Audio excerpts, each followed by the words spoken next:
Salam, perkenalkan nama saya Emelita MBGSE, mahasiswa PPG dalam jabatan kategori 2 tahun 2023. Program studi ekonomi di Universitas Lampung Mangkurat. Hari ini, Selasa 21 November 2023, akan melaksanakan ujian kinerja praktek pembelajaran di SMA Negeri 5 Palangkaraya, kelas 11, dengan materi masalah pengangguran berdasarkan faktor penyebab terjadinya. Sekian, selamat menyaksikan.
Bapak, kelas 11 sampai 1 jam mengikuti pelajaran. Laksanakan.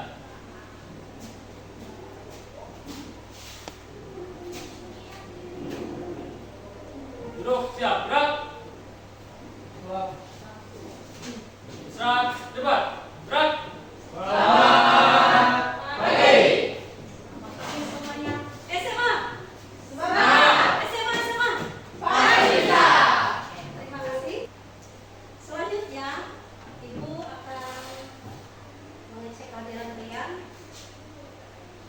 Absen dulu ya. Apakah semuanya hadir? Ya, hadir. Ya. Makasih ya. Sebelum kita memulai materi pembelajaran kita pada hari ini, kita seperti biasanya kita akan melakukan pembiasaan dengan menyanyikan lagu nasional, ya, yaitu lagu Garuda Pancasila. Siap semua ya? Siap.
yang senang melihat kalian karena semua siswa-siswi itu dalam keadaan sehat. Ya. Untuk pakaiannya sudah dirapatkan semua? Sudah? Sudah. Oke. Siap mengikuti pembelajaran kita pada hari ini? Oke. Semoga ya Ibu motivasikan kalian, semoga pada pembelajaran kalian pada hari ini bisa berjalan ya dan mengikutinya dengan baik ya. Itu. Kemudian selanjutnya Ibu akan memberi suatu pertanyaan persepsi, nanyakan mengapa kalian itu perlu untuk bersekolah. Ya, siapa yang bisa jawabnya? Silakan Mbaknya. Mbak, mengapa kita itu perlu untuk sekolah? Capek-capek ya. Kalau dari pagi sampai sore ya, karena full day. Ya. Siapa yang bisa jawab? Silakan Mbak. Silakan. Kenapa kamu perlu sekolah? Yang lain, melemparkan. Silakan Kim. Sebutkan namanya. Siap, mohon izin memperkenalkan diri. Siap, mohon izin memperkenalkan diri. Nama saya Kevin Lorenzo Sudaryanti. Saya dari kelas 991. Jadi, seperti dari pertanyaan, kenapa sih sekolah itu penting? Jadi, tujuan bersekolah kita sudah banyak tahu itu mencari ilmu dan menimba ilmu sebanyak-banyaknya, juga mencari pengetahuan. Nah, tidak hanya di rumah ataupun di kegiatan lainnya. Jadi di sekolah itu bisa kita mendapatkan banyak ilmu. Contohnya teman-teman yang awalnya tidak tahu ilmu sosial, jadi tahu itu karena bersekolah. Kemudian yang kedua itu adalah mengejar atau mencapai cita-cita teman-teman. Pertama nih yang sudah mulai mendekati kelas 12. Mungkin teman-teman berpikir seperti ini, saya selanjut lulus SMA mau lanjut kemana nih? Atau ingin bekerja. Jadi mungkin mencapai cita-cita teman-teman. Pertama nih yang sudah mulai mendekati kelas 12. Mungkin teman-teman berpikir seperti ini, saya selanjut lulus SMA mau lanjut kemana nih? Atau ingin bekerja. Jadi mungkin menurut saya begitu Bu. Iya. Terima kasih. Iya. Terima kasih. Terima kasih Kevin. Memang benar ya. Kita itu perlu sekolah untuk masa depan kita. Selanjutnya, dalam pembelajaran kita mengenai ketenagakerjaan, ya, di sini terkait dengan bagian-bagian dari ketenagakerjaan yaitu pengangguran. Tentunya kita, ya, sebagai manusia ya yang bisa berpikir, tentunya nanti setelah saya lulus ini, ya, tidak ada satupun yang tidak ingin bekerja.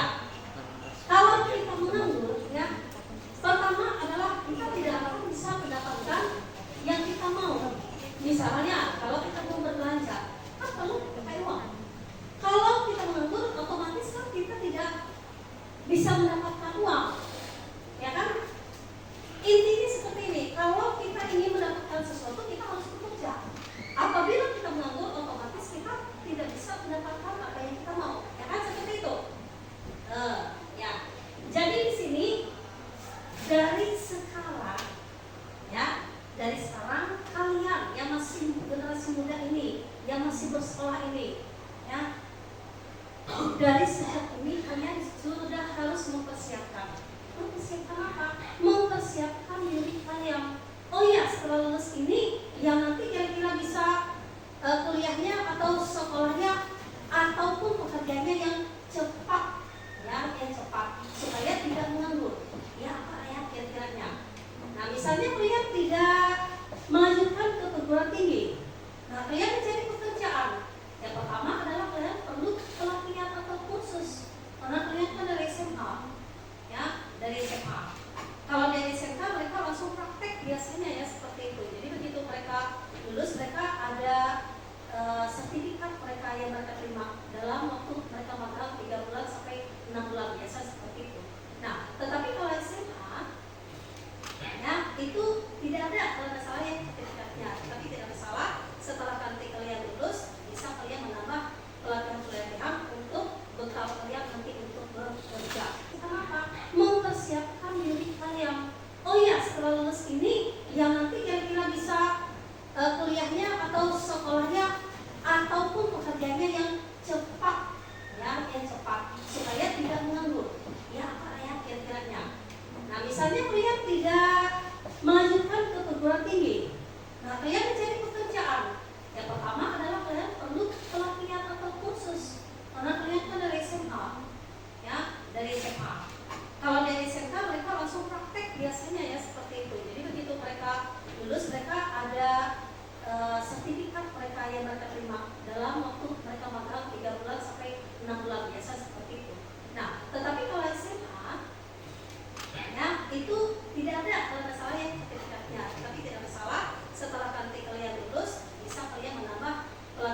Tolong disimaknya, kalau ada yang penting silakan ditulis. Nanti bisa kalian tanyakan mana yang tidak, mana yang ingin ditanyakan.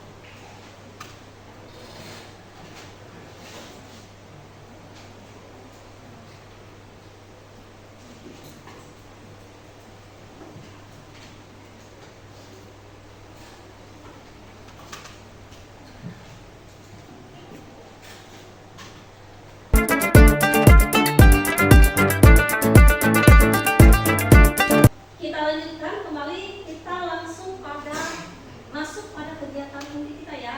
Nah, Ibu akan menayangkan video ya dari YouTube ya terkait dengan masalah pengangguran. Ya. Tolong kalian perhatikan, kalian simak. Mana yang penting tolong kalian catat ya, sediakan bukunya, kata-kata kuncinya yang perlu ya untuk kalian. Itu salah satunya. Lanjut ya. Tapi kenapa kerjaan kayak gitu sekarang ya? Orang kan kalau kuliah tuh sesuai bidangnya gitu, tapi kenapa sekarang kayak banyak nuntut gitu sih?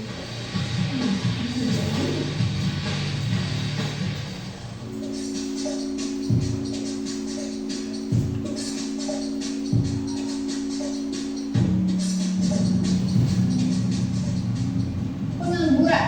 Ya, pengangguran merupakan hidup yang paling menakutkan yang dialami oleh para pencari kerja. Penyebab pengangguran dipengaruhi oleh ketidakseimbangan antara laju pertumbuhan penduduk dan ketersediaan lapangan pekerjaan. Di era pasca pandemi, banyak tantangan yang harus dihadapi oleh para pencari kerja. Di antaranya, kualifikasi lowongan kerja yang semakin tinggi hingga upah yang ditawarkan perusahaan yang tidak sesuai dengan harapan.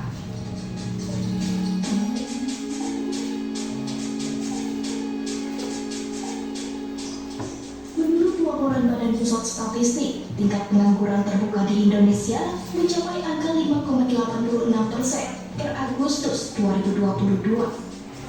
Persentase ini setara dengan 8,42 juta orang di Indonesia. Angka tersebut naik sekitar 20.000 orang jika dibandingkan dengan data pada Februari 2022. Hal ini juga dipengaruhi oleh kondisi ketenaga kerjaan Indonesia yang beberapa bulan terakhir menghadapi kondisi gejolak. Salah satunya diakibatkan oleh PHK massal di industri padat karya dan sejumlah startup tanah air. Tak hanya itu, berdasarkan kategori tingkat pendidikan, jumlah pengangguran tertinggi didominasi oleh lulusan sekolah menengah kejuruan atau SMK, yakni mencapai 9,42%. Persentase tingkat pengangguran tertinggi selanjutnya adalah lulusan sekolah menengah atas atau SMA sebanyak 8,57%. Kemudian disusul oleh lulusan SMP sebanyak 5,95% dan lulusan diploma atau S1 sebanyak 4,80%.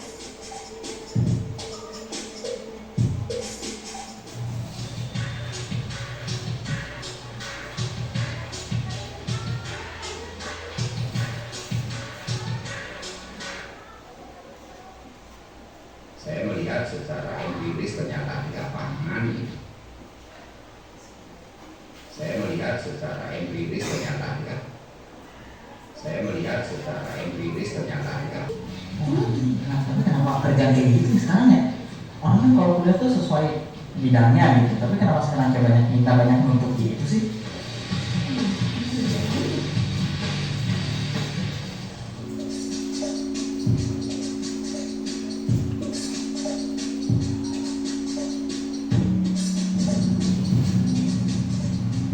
Pengangguran. Ya, pengangguran merupakan hidup yang paling menakutkan yang dialami oleh para pencari kerja. Penyebab pengangguran dipengaruhi oleh ketidakseimbangan antara laju pertumbuhan penduduk dan ketersediaan lapangan pekerjaan. Di era pasca pandemi, banyak tantangan yang harus dihadapi oleh para pencari kerja. Di antaranya, kualifikasi lowongan kerja yang semakin tinggi hingga upah yang ditawarkan perusahaan yang tidak sesuai dengan harapan.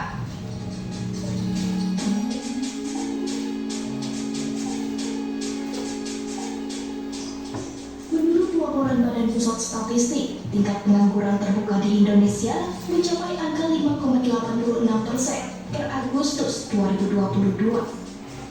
Persentase ini setara dengan 8,42 juta orang di Indonesia. Angka tersebut naik sekitar 20.000 orang jika dibandingkan dengan data pada Februari 2022. Hal ini juga dipengaruhi oleh kondisi ketenagakerjaan Indonesia yang beberapa bulan terakhir menghadapi kondisi gejolak. Salah satunya diakibatkan oleh PHK massal di industri padat karya dan sejumlah startup tanah air. Tak hanya itu, berdasarkan kategori tingkat pendidikan, jumlah pengangguran tertinggi didominasi oleh lulusan sekolah menengah kejuruan atau SMK, yakni mencapai 9,42%. Persentase tingkat pengangguran tertinggi selanjutnya adalah lulusan sekolah menengah atas atau SMA sebanyak 8,57%. Kemudian disusul oleh lulusan SMP sebanyak 5,95% dan lulusan diploma atau S1 sebanyak 4,80%.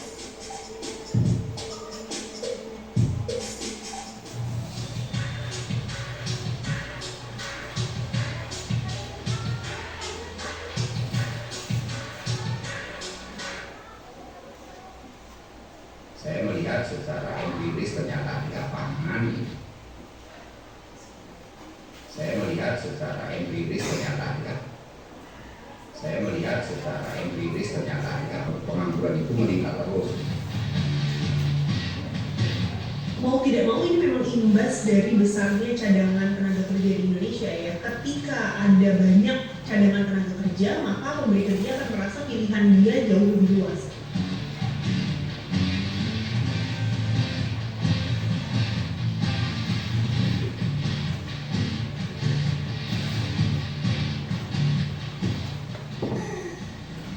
Kenapa yang muka lu kusut amat kayaknya? Ini nih, lowongan kerja makin sini tuh udah SPP makin tinggi kan? Udah ke SPP kan?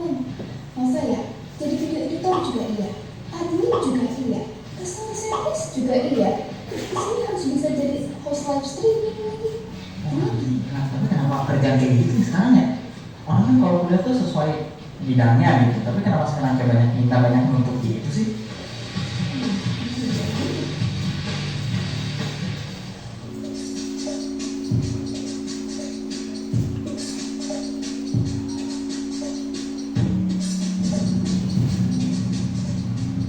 Pengangguran, ya, pengangguran merupakan hidup yang paling menakutkan yang dialami oleh para pencari kerja.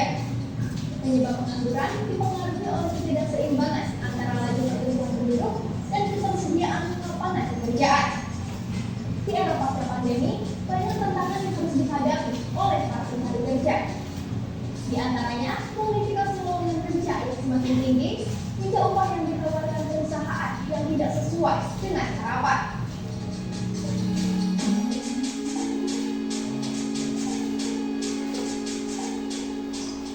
Menurut laporan Badan Pusat Statistik, tingkat pengangguran terbuka di Indonesia mencapai angka 5,86% per Agustus 2022.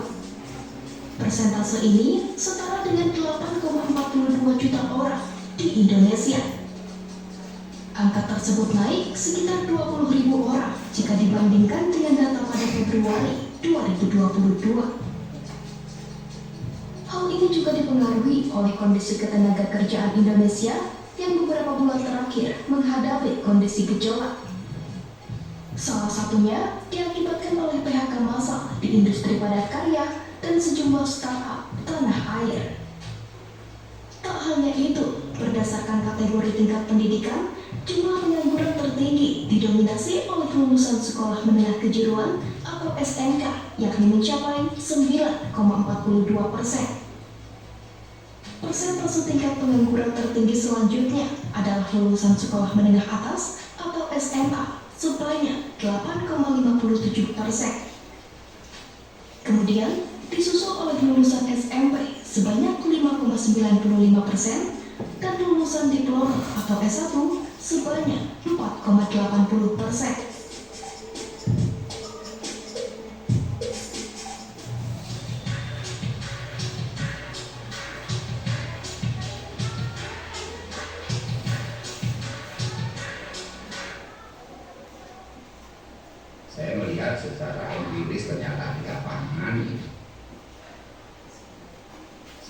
melihat secara empiris ternyata di lapangan itu jumlah pengangguran itu meningkat terus. Sudah ya, dari tayangan video tadi, coba kalian catat, adakah kata-kata yang berhubungan dengan yang sudah ditayangkan tadi? Silakan, silakan.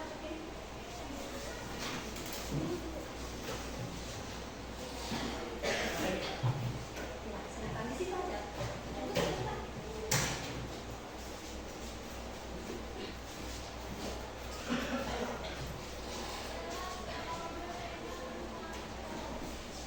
Baik, saya ucapkan selamat pagi. Baik, mungkin teman-teman dan ibu sudah menonton video yang ditayangkan tadi. Itu adalah pengangguran, foto dari pengangguran. Dan teman-teman bisa ketahui bahwa persentase di Indonesia pengangguran itu cukup tinggi, teman-teman. Nah, tidak hanya di Indonesia, di luar pun banyak. Nah, jadi setelah kita melihat tayangan tersebut, jadi kita bisa simpulkan bahwa pengangguran itu adalah orang yang tidak bekerja dan orang yang sedang mencari pekerjaan. Nah, jadi mungkin teman-teman berpikir, kan kita bisa lihat di luar itu orang yang tidak bekerja atau sedang mencari pekerjaan itu disebut pengangguran, teman-teman. Makanya kenapa ketika teman-teman bertemu teman-temannya itu ketika tidak ada pekerjaan itu disebut, kenapa sih kamu jadi pengangguran atau kamu nganggur? Nah, begitu teman-teman. Kemudian apa sih penyebab dari pengangguran tersebut? Nah, yang pertama, penyebabnya pertama itu kurangnya lapangan pekerjaan. Jadi karena kurangnya lapangan pekerjaan dan tidak begitu luas di Indonesia, nah jadi orang itu sulit mencari pekerjaan.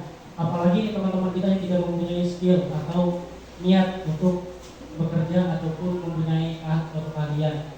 Yang kedua itu faktor kemalasan. Nah, yang seperti ini mungkin banyak kita temui teman-teman, karena orang yang malas bekerja, jadi itu tidak bisa mendapatkan pekerjaan yang baik atau yang cocok untuk dia, jadi ekonominya bisa tergolong rendah gitu. Kemudian itu terjadinya PHK. Mungkin PHK teman-teman tahu PHK itu maksudnya seperti pemecatan atau pemberhentian dari suatu perusahaan atau kantor. Mungkin ini yang bisa saya ambil kesimpulannya dari video yang ditayangkan. Sekian dan terima kasih.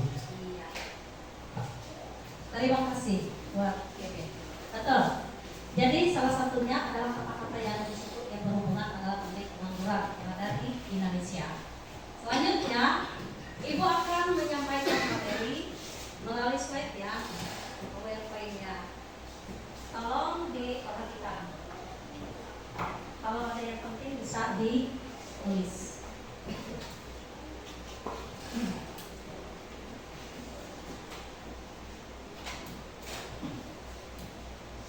Yang pertama adalah mengenai peta konsep ketenagakerjaan, di mana di dalam ketenagakerjaan ada 6 poin ya.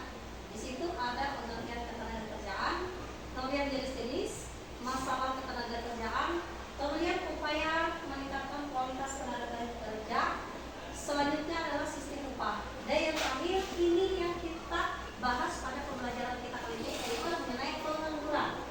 Ya. Selanjutnya. Nah, pengangguran ini berdasarkan faktor terjadinya terbagi menjadi 4. Yang pertama adalah konjungtur atau siklis, yang kedua adalah struktural, yang ketiga adalah presional, dan yang keempat adalah fungsional. Ibu tidak perlu menjelaskan pengertiannya karena nanti Ibu akan membagikan pada materi ajarnya nanti ya. Oke, lanjut.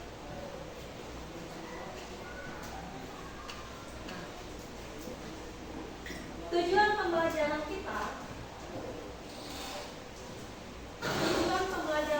pada hari ini supaya apa? Maksudnya tujuan itu harus ada supaya tidak ngambang pembelajaran kita, supaya materinya pas sesuai dengan yang dipelajari pada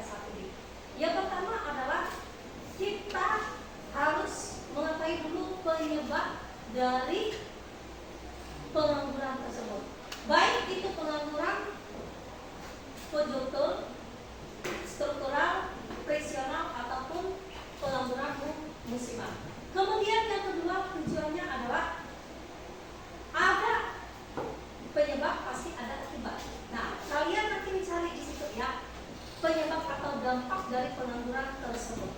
Kemudian yang ketiga adalah kalian menyajikan, kalian analisis lagi, loh, bagaimana solusi atau cara mengatasi daripada pengangguran yang ada di Indonesia. Nah, hanya ada 3 poin tersebut nanti yang kita bahas pada pembelajaran kita di LKPD nanti ya. Oke, siap semua? Ya. Oke, siap ya. Selanjutnya, Ibu akan membentuk kelompok ya. Kelompok nanti ada 4 kelompok ya.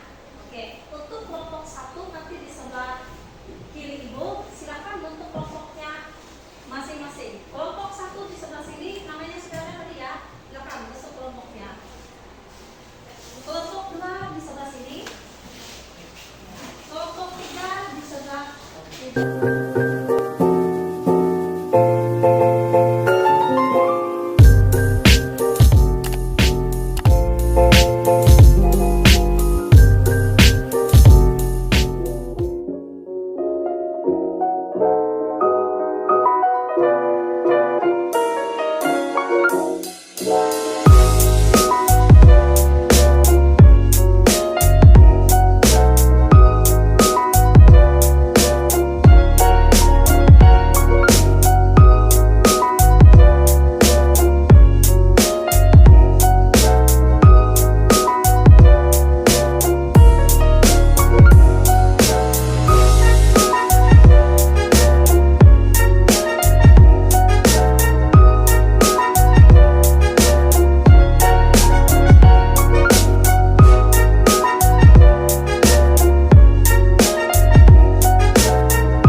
Ibu kasih waktu kurang lebih 30 menit untuk mengerjakan. Ya, silakan dikerjakan.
Untuk kelompok 2 sudah selesai? Ya. Kelompok 3 gimana? Sudah selesai kan? Oke. Kelompok 4 bagaimana? Hampir ya. Oke. Masih ada waktu kita. Kelompok 1 gimana? Siap.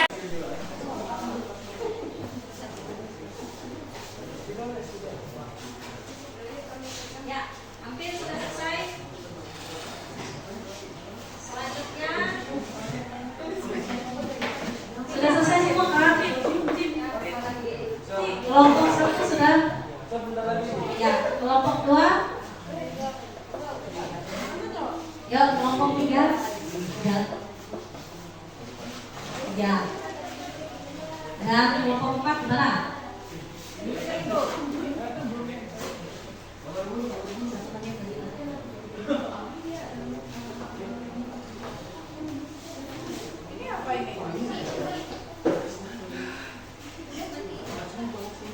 Sudah, Bu. Gimana kelompok 2 aman kan? Ya,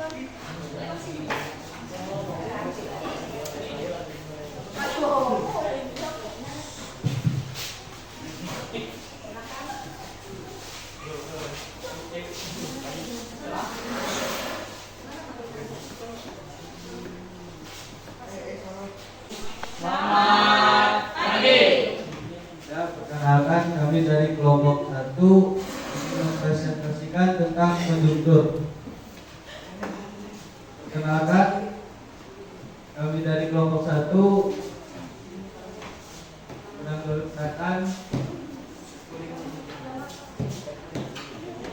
Perkenalkan, nama saya Raffi Setiawan. Nama saya Edi Oktavia.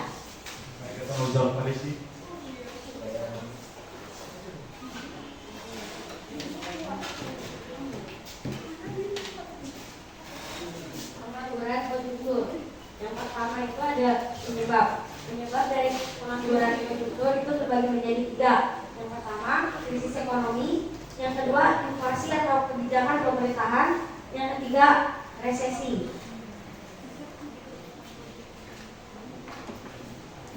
Lanjut ke dampak. Dampak dari pengangguran konduktor tadi mengakibatkan gejolak pada sistem perekonomian sehingga berdampak pada kegiatan ekonomi masyarakat. Solusi untuk pengangguran konduktor yaitu ada terbagi menjadi 5. Yang pertama, meningkatkan kualitas SDM. Yang kedua, menciptakan lapangan kerja baru. Yang ketiga, mengembangkan usaha mikro. Yang keempat, menyelenggarakan bursa tenaga kerja. Yang kelima, meningkatkan pertumbuhan ekonomi. Saya mau izin kenalkan diri, nama saya Bintang Isrufa Ujura dari kelompok 2. Di sini saya akan bertanya, apa yang jadi jika jumlah angkatan kerja tidak seimbang dengan kesempatan kerja? Sekian dari saya, terima kasih. Izin menjawab pertanyaan dari Kak Bintang. Jadi yang terjadi itu mengakibatkan tidak semua angkatan kerja dapat diserap atau diterima oleh lapangan kerja pengangguran. Bagaimana kelompok yang bertanya? Maka bisa diterima? Bisa diterima? Iya, oke. Silakan. Apakah ada dari kelompok lain? Silakan. Apakah masih ada pertanyaan lagi? Siap. Ya.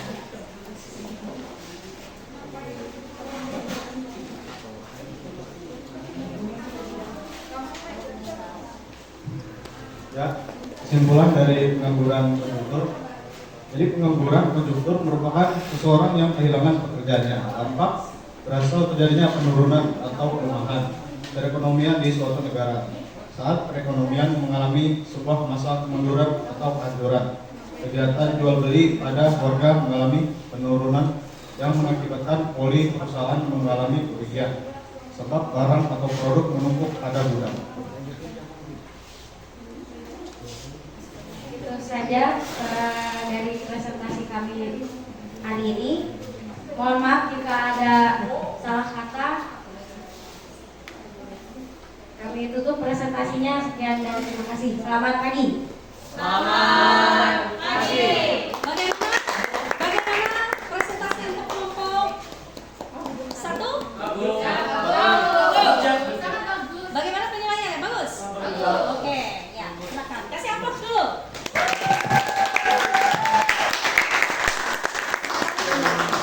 Baik, semuanya saya ucapkan selamat pagi. Baik, jadi materi yang akan kami paparkan dari tugas ini tentang pengangguran struktural. Baik, sebelum teman-teman masuk ke dalam penjelasan nanti, teman-teman harus tahu apa sih itu pengangguran struktural. Jadi pengangguran struktural yang terjadi karena terdapat perubahan struktur kehidupan masyarakat. Contohnya seperti agraris dan industri. Oke, jadi sebelum masuk, ini mungkin teman-teman kita harus memperkenalkan diri dulu. Perkenalkan, nama saya Kevin Laurentio Putra Fiandri, bisa dipanggil Kevin. Nama saya Bintang Isrufa Ujura.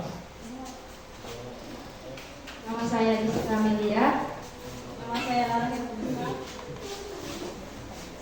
Oke, jadi Sebelum perkenalan, mungkin saya sedikit menjelaskan materi. Jadi saya ulangi, pengangguran struktural yang terjadi karena terdapat perubahan struktur kehidupan masyarakat. Contohnya itu seperti agraris menjadi industri. Baik, langsung masuk. Jadi penyebab dari pengangguran struktural yaitu pencari kerja tidak mampu memenuhi pernyataan yang ditentukan oleh pembuka lapangan kerja. Jadi maksudnya seperti ini teman-teman. Jadi contoh nih, teman kita Bintang mendaftar di suatu perusahaan. Contoh nih, nama perusahaannya PT Merdeka. Nah, jadi ketika mendaftar itu ada pasti namanya persetujuan ataupun persyaratan yang harus dilengkapi untuk teman kita Bintang memasuki perusahaan tersebut. Contoh nih, kemudian teman kita ini mendaftar tapi tidak memenuhi persyaratan yang harus dilengkapi. Mungkin SKTK-nya tidak ada, ataupun contoh dia ingin mengambil bidang keahlian si A, kemudian dia tidak bisa, jadi otomatis itu tidak melengkapi pemenuhan atau seleksi dari perusahaan tersebut, begitu. Nah, apa sih dampak dari pengangguran struktural? Jadi dampaknya itu berdampak pada nasional mengalami penurunan, kemudian terhambatnya investasi karena jumlah tabungan masyarakat yang ikut menurun. Nah, mungkin teman-teman sudah mendengarkan beberapa dampak, tadi ada 2 dampak. Mungkin teman-teman bisa search, itu mungkin dampaknya banyak karena tidak ini. Jadi teman-teman sejak sekarang tuh harus mencari apa sih keahlian saya, apa sih skill saya yang harus saya asah atau saya miliki, begitu. Jadi solusinya itu yang pertama, pengadaan pendidikan dan latihan untuk siap kerja. Jadi maksudnya ketika teman-teman ingin bekerja itu harus ada namanya latihan untuk siap kerja. Contoh teman-teman kita yang di SMK mungkin sudah mempunyai sertifikat, jadi mereka itu sudah siap pakai atau siap kerja, begitu. Yang kedua itu memindahkan tenaga kerja ke tempat yang membutuhkan. Yang ketiga itu meningkatkan kualitas tenaga kerja. Yang keempat yaitu meningkatkan industri pada kerja. Mungkin sekian dari kami. Mungkin ada pertanyaan yang teman-teman berikan, silakan. Ya, silakan. Kalau ada pertanyaan untuk kelompok 2, silakan. Ya, perkenalkan saya dari kelompok 3 izin bertanya. Coba jelaskan apa yang dimaksud meningkatkan mobilitas tenaga kerja. Silakan. Iya, terima kasih. Baik, kami akan menjawab pertanyaan dari kelompok 3. Saya akan menjawab pertanyaan dari Gregorius Rado. Mobilitas pekerjaan merupakan suatu bentuk perpindahan hak fisik atau tenaga kerja dan merupakan bagian integral atau yang utuh dari proses pembangunan secara menyeluruh. Apakah bisa diterima? Siap, bisa. Yang bertanya bisa diterima? Siap, bisa. Terima kasih. Baik, apakah ada pertanyaan lagi dari kelompok lain atau yang kurang jelas atau yang tidak memahami mungkin bisa ditanyakan? Silakan. Ya, tidak ada. Mungkin sudah jelas teman-teman? Ya, jelas. Baik, bagus atau tidak? Siap, Baik. Kita langsung saja ke kesimpulannya. Jadi teman-teman sudah ketahui bahwa pengangguran struktural itu adalah yang terjadi karena terdapat perubahan struktur kehidupan masyarakat. Mungkin teman-teman berpikirnya, teman-teman itu ingin mendaftar di sebuah perusahaan tetapi tidak memenuhi, jadi otomatis teman-teman itu gagal dan menjadi suatu pengangguran atau orang yang menganggur.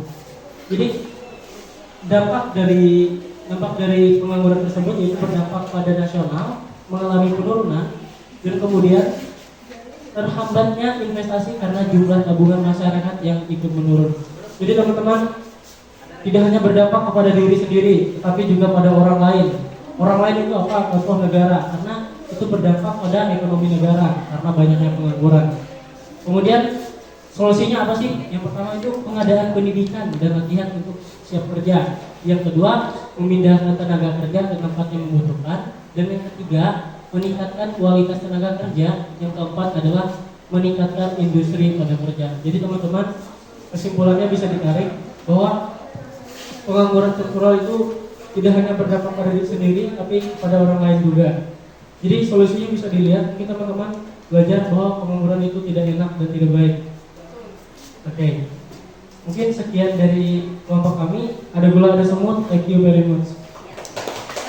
Sebelumnya, bagaimana penilaian kalian terhadap presentasi mereka kelompok A? Oke, ya kita kasih aplaus dulu untuk kelompok B. Silakan kembali ke tempatnya.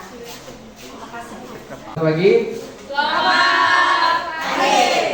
Saya di sini ingin mempresentasikan tentang pengangguran friksional. Sebelumnya perkenalkan, nama saya Abdul Rasid. Nama saya Ardian Musion. Nama saya Gregorius Rano. Ya, langsung saja. Jadi pengangguran friksional itu adalah pengangguran yang kesulitan itu mencari informasi tentang suatu pekerjaan.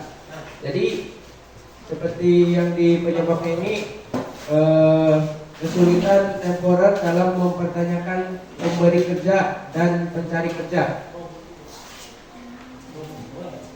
Dampaknya, 1, produktivitas produk bisa menurun. 2, kerugian ekonomi tidak bisa dihindari.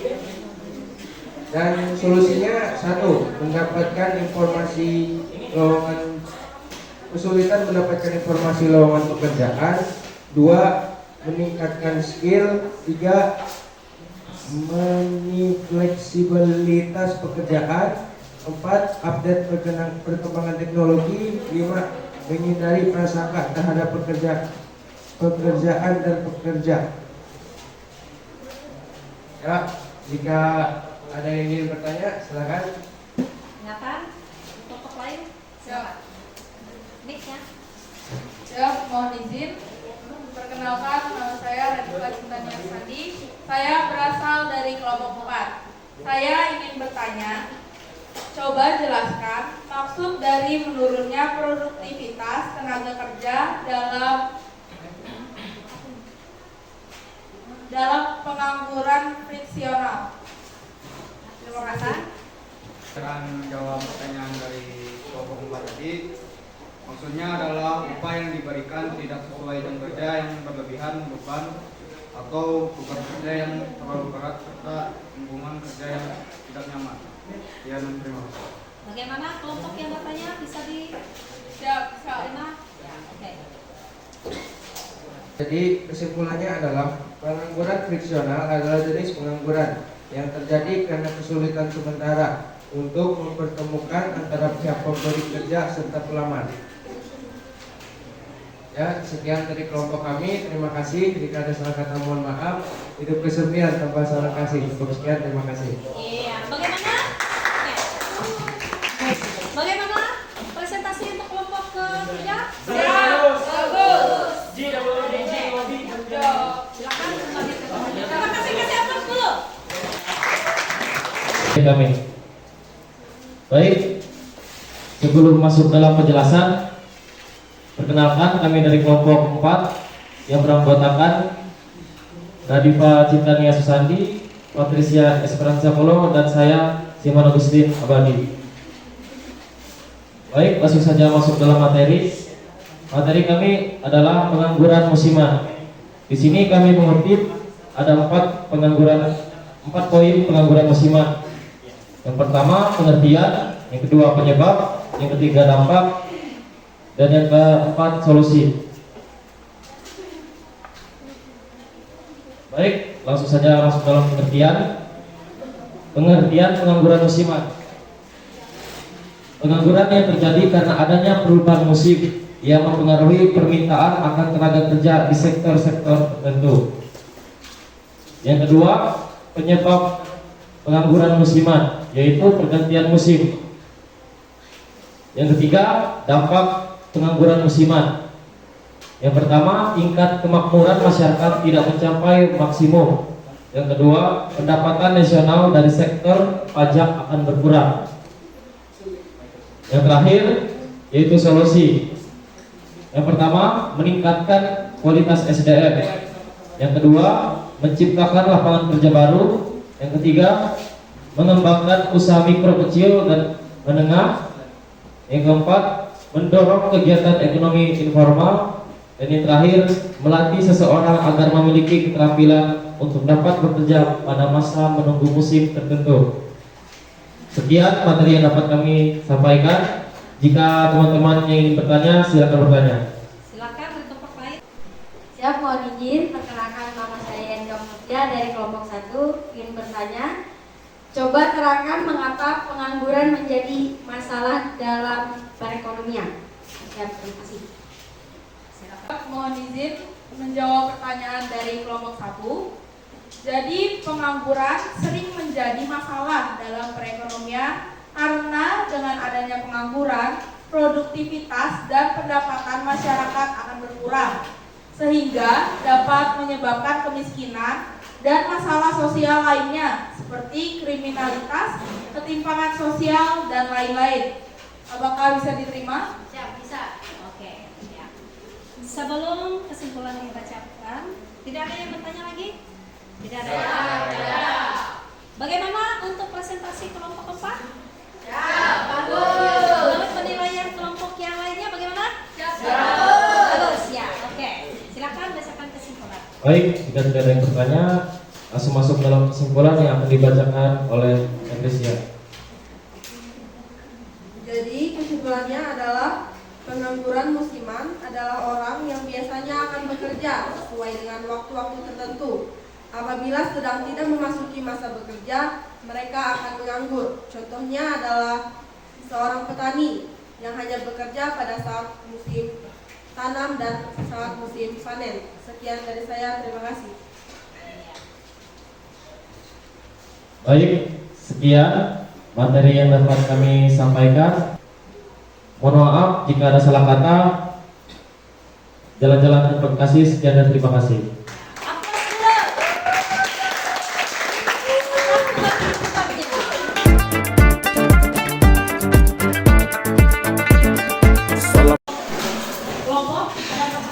Untuk memberikan kesimpulan dari hasil pembelajaran kita mengenai pengangguran. Silakan, waktu dan silakan.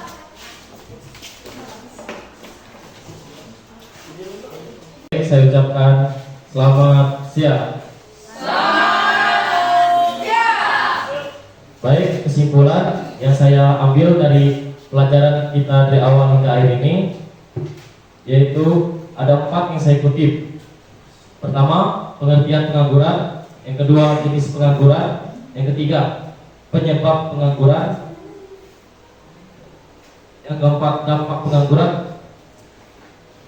Dan yang terakhir, solusi dari pengangguran. Etika imperatif atau human dignity. Baik, di sini kalau dari sudut pandang saya, untuk mengatasi pengangguran sendiri yaitu dengan cara menuntut pendidikan. Itu adalah salah satu langkah awal untuk mencapai tujuan dan hidup kita, yaitu mencapai cita-cita yang ingin kita raih ke depannya. Kalau kata Kak Adi Nara, pendidikan itu perlu. Jadi untuk kita mendapatkan pekerjaan itu bukan hanya dari penampilan atau dari luarnya saja. Memang penampilan itu perlu, tetapi harus berisi. Apa sih berisi? Yaitu otaknya. Jadi di sini saya akhiri dengan satu quotes. Selalulah merasa bodoh, karena itu akan membuat kita selalu ingin belajar. Selalulah merasa lapar, karena itu akan membuat kita selalu bekerja. Sekian dari saya, terima kasih. Hari ini pembelajarannya apakah menyenangkan atau tidak atau bagaimana? Menyenangkan. Dari segi apa? Segi belajar. Pembelajarannya. Pembelajarannya. Kemudian yang lainnya dari segi apa? Kemudian ilmunya, Bu. Oke, dari ilmunya. Ya. Kemudian untuk selanjutnya untuk kegiatan kita minggu depan, tolong kalian pelajari bab yang keempat, ya. Sebelum kita supaya kalian bisa belajar dari sekarang, ya, dari sekarang untuk supaya minggu depan proses pembelajaran kita akan lebih baik lagi. Selanjutnya, sebelum kita mengakhiri pembelajaran kita, Tidak lupa karena kita ini mempunyai kearifan lokal ya. Jadi kalian membawakan lagu Ampar-Ampar Pisang. Jadi ibu mohon semuanya bisa berdiri. Siap?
belajar yang baik. Jangan seperti pepatah mengatakan masuk kanan keluar kiri. Ya. Nah, jadi setiap apa yang ada, pelajaran yang diberikan oleh setiap guru itu harus diterima. Untuk apa? Untuk kalian juga, sebagai modal dasar kalian untuk masa depan kalian kelak. Yang kedua, pesan ibu untuk kalian, pada saat kalian melakukan diskusi, ya, jadi harus ada kata kerjasama, ya, kerjasamanya yang kompak dari setiap kelompok. Ya, jangan bermain-main, ya, yang serius. Kemudian yang kedua adalah sikap kalian. Ya, bagaimana sikap pada saat kalian dalam proses pembelajaran antara peserta didik kalian dengan guru yang memberikan pembelajaran. Yang kedua atau yang ketiga yaitu yang tidak lupa pesan ibu adalah rasa percaya diri kalian. Ya, karena setiap segala sesuatu kalau tanpa ada rasa percaya diri tidak akan bisa berjalan dengan baik. Ya, itu yang ibu harapkan untuk seluruh siswa yang ada dalam pembelajaran ibu ini. Ya, jangan lupa senangi setiap pelajaran yang ada. Jangan hanya menyenangi satu mata pelajaran saja. Ya, itu pesan dari ibu. Baca cukup dulu. Kemudian sebelum kita mengakhiri pelajaran kita dengan berdoa, terlebih dahulu kita ice breaking dulu ya.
Duduk perhatian, duduk gerak. Mengakhiri kegiatan pagi hari ini. Marilah teman-teman kita berdoa untuk teman-teman kita masing-masing. Doa dimulai.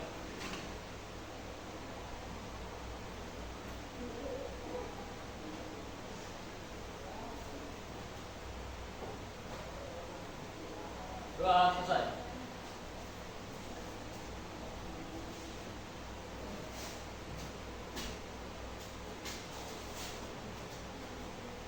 Kelas P1 telah selesai pelajaran. Berdoa.